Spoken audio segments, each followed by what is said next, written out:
nke a sikwa n'oge nekwa onye nyejigo bọtụlụ afọ nekwa onye bọtụlụ dọ n'ime afịa na-asụ pụtụ pụtara ebe a na-ekwu okwu nke a sikwa n'oge nwaọba nsị nke a sikwa n'oge na ahịa unogo marry Igbo woman na by force una wahala too much. Who they even force you? Who even talk about force here?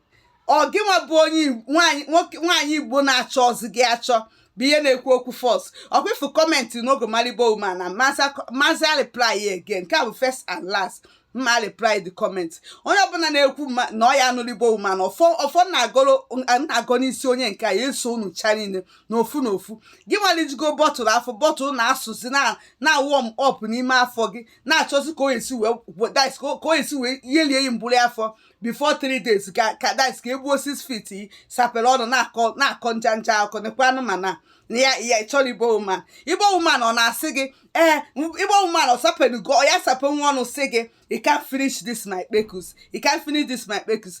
You are jealous that I give to your brother. You are jealous that I give to your brother. Why are you jealous that I give to your brother? Igbo woman o ya ekwe. Igbo woman o ya so a. If you na alina a na-ekeyeli ebe niile ka iji ewetara Igbo woman ọnụ. Ekwensu kpụkwa ya ọkwa bụ sumikwa ya ọnụ.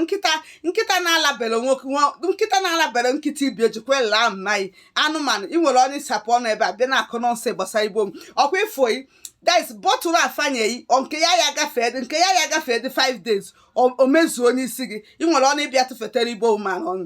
Igbo woman ọ bụ Igbo woman ọ chọrọ gị? Igbo woman nwere time gị na reply ya unu finizie maybe na ọ na-ewute m na ụfọdụ n'ime unu achọrọ nwaanyị Igbo nwaanyị obodo ka unu chọọ maazị reply comment because unu amago already na ka unu ụla were akeritin gbasara Igbo woman bụ ndị isi faya atana n'obodo a ndị a eburu 650 n'obodo a fa nwụnyụ anya faya nwụfụdị Naijiria anya talk more of ije chụọ nwaanyị Igbo ị na-arụgo Naijiria talk more of ije chụọ nwaanyị Igbo ka nwaanyị Igbo nọ n'obodo a magolo already ife unu bụ magolo already na utu ya ele na nwezi fọ ya eji utu iwe eme utu ibuzi HIV isi utu ibuzi mmịnwụ ka ya lekpe ya fe ebe a maka platform utu gị buzi mmịnwụ already ka ife o ji ya eme ka ife eji utu ya eme butegolo mmịnwụ ka ife eji ya eme ihe nwugolo anwụ ka iji asapụ ọnụ na-ekwute okwu nwaanyị Igbo ọnwụ gbukwa ya ebe a nkịta ụsụ mmịa ya ọnụ ebe a bọtụlụ a nwaanyị obodo nyegoro n'afọ